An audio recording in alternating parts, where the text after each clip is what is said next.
చూసుకుంటే అసలు అవి రెండు రాకుండా అనేది మనం తెచ్చుకోవాలి. ఫస్ట్ మనం ఎక్కడ తీసుకుంటాము? ఐక్యంగా ఉండాలంటే ఫస్ట్ గర్భిణీ స్త్రీని మనం చూసుకుంటాం. ఈసీ డేటాలో నుంచి వస్తాం. ఫస్ట్ ఈసీ డేటా అంటే ఎవరు? మనకి అర్హులు అసలు ఎంతమంది ఉన్నారు. ఈసీ డేటా నుంచి మనం ఎక్కడికి వస్తాము? టార్గెట్లోకి వస్తాం. టార్గెట్ అంటే ఏంటి? ఎంతమంది కనేవాళ్ళు ఉన్నారు అని. ఈసీ డేటా అంటే 10 పెళ్ళైన దగ్గర నుంచి 49 సంవత్సరాల వరకు అర్హులైన దంపతులు వాళ్ళందరూ. కానీ వాళ్ళల్లో గర్భం వచ్చేవాళ్ళు ఎంతమంది అనేది మనం తెలుసుకోవాలి. ముందు గర్భం వచ్చేవాళ్ళు తెలుసుకోవాలంటే అప్పుడు ఎవరు వస్తారు? మొదటి గర్భిణి అయి ఉండేవాళ్ళు, రెండో గర్భిణి అంతకంటే ఎక్కువ ఉండి ఆపరేషన్ చేయించుకోకుండా ఉండేవాళ్ళు, పెళ్ళైన వాళ్ళు, వీళ్ళు వస్తారు. అప్పుడు మన టార్గెట్ ఎక్కడ ఉంటుంది? ఈ రెండో కిస్తీలో వాళ్ళ మీద ఉంటుంది. అప్పుడు మనం వీళ్ళు ఏం చేస్తాము? పరామర్శిస్తూ ఉంటాము, విజిట్లు చేస్తూ ఉంటాము. అలా చేసినప్పుడు ఏమవుతుంది? మనకి వాళ్ళు గర్భిణి అని మనకి తెలిసింది. అప్పుడు గర్భిణి అని తెలిసినప్పుడు మనం ఏం చేస్తాము? వాళ్ళని ఫస్ట్ నమోదు చేసుకున్నప్పుడు వాళ్ళ బరువు చూస్తాము. ఎత్తు, బరువు, బీపీ, హెచ్బి అవన్నీ చూస్తాము. హెచ్బిఎస్ ఏంది? ఇప్పుడు ఆమె గర్భంలో ధరించింది కాబట్టి ఆమె ఆరోగ్యంగా ఉండటానికి ఆయనలో ఏ క్వాలిటీస్ ఉండేవి, ఆమె అనారోగ్యంగా ఉండటానికి ఎలాంటి క్వాలిటీస్ ఉండేవి అనేది మనం ముందు ఆమె వెతుకుతాం. అంటే ఆమె చరిత్ర. ఇప్పుడు మన ఇంటికి ఎవరైనా వచ్చాను, ఇప్పుడు సపోజ్ మేము వచ్చాం, మీరు ఏమనుకున్నారు? నేను తనేది ఏర్పడింది. అవునా? అందువల్ల మనం ఆ గర్భిణీ స్త్రీ యొక్క చరిత్ర తెలుసుకుంటాం. బరువు ఎంత ఉంది, ఇప్పుడు 3 నెలల బరువు ఎంత ఉంది, ఎత్తు ఎంత ఉంది, ఇంతకుముందు ఇవే ఏమన్నా గర్భంలో ఉన్నాయా, ఆ గర్భాల స్థితి ఏంటి, ఈ విధంగా తెలుసుకుని ఆ చరిత్ర అంతా మనం తెలుసుకుంటాం. తెలుసుకున్న తర్వాత అప్పుడు మనం ఏం చేస్తాము?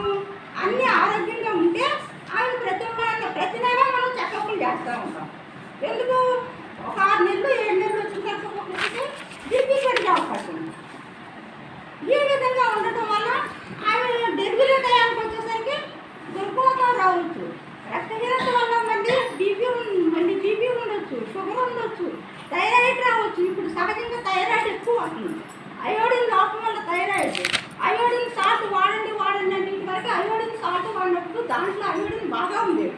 ఇప్పుడు అయోడిన్ సాల్ట్లో కూడా అయోడిన్ పేరే కానీ సాల్ట్లో లేదు. అందువల్ల మనం ఏం చేయాలి? ప్రతిదీ టెస్ట్ చేసి చూసుకోవాలి. అట్లా గర్భిణీ స్త్రీని మనం నమోదు చేసుకున్నప్పుడు ఆమె గర్భిణీ స్త్రీ ఉండాలి. అప్పుడు బరువు చూసినప్పుడు తర్వాత డెలివరీ టయానికి ఆ గర్భిణీ స్త్రీ ఎన్ని కేజీలు పెరగాలి? 12 కేజీలు. 10 నుంచి 12 కేజీలు పెరగాలి. అంత పెరిగిందా లేదా అప్పుడు డెలివరీ టయానికి మనం తెలుసుకోవాలి.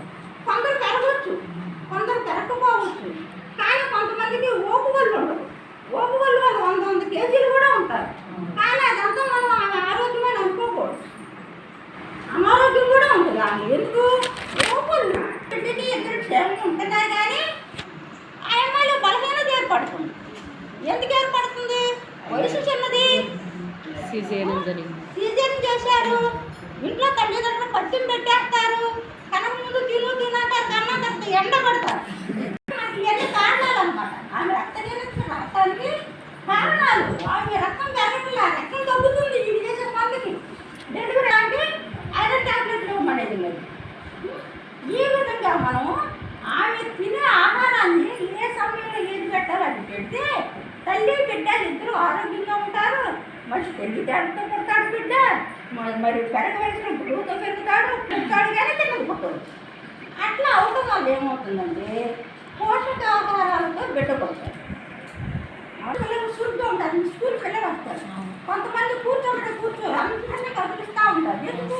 వాళ్ళు కూర్చున్న కష్టం లేదు, సిరుకుగా పిల్లలు దిప్పేస్తారు, అంతా చక్రం దిప్పుడు దిప్పేస్తారు. అవునా? కొంతమంది నువ్వు వెళ్ళి ఆడుకోయినా పోదు, మనం తీసుకెళ్ళి అక్కడ గుడ్లు వచ్చినా పోదు, మళ్ళీ వచ్చి అదే ప్లేస్లో కూర్చుంటారు. పోరసులు ఎందుకు? బలహీనతతో పుట్టింది ఆ అమ్మాయి గర్భంతో ఉన్నప్పుడు వాళ్ళ తల్లి సరైన పోషకాహారం తీసుకోలేదు. అందుకే మనం గర్భం దాచిన దగ్గర నుంచి కనబోయేదాకా తిను తిను తిను అనేది అంతే. మరి ఐరన్ టాబ్లెట్లు ఇస్తాము, డాక్టర్ దగ్గర చూపించుకొచ్చుకుంటారు. మనం చూపించుకోవడమే కాదు, మన దగ్గరికి రావడమే కాదు, ప్రైవేట్ హాస్పిటల్కి నెలలు వెళ్తారు, 15 రోజులకి ఒకసారి వెళ్తారు. ఈ డబ్బులు వచ్చే పోషకాహారాలు బిడ్డకి ఎంతో అవసరం. నెల 15 రోజులకు మనకు బిడ్డకి ఇంజక్షన్ చేస్తాం. ఏం ఇంజక్షన్ చేస్తాము? కోరింత దగ్గు, ధనుర్వాతము, కంఠశక్తి, పోలియో, ఇవ్వు నిమ్ము అనే మెదడువాపు పచ్చినట్టు రాకుండా చేస్తాము. ఎందుకంటే బిడ్డకి వచ్చేది అయ్యి అసలు ఎక్కువగా అయ్యి రాకుండా మనం చేస్తాం.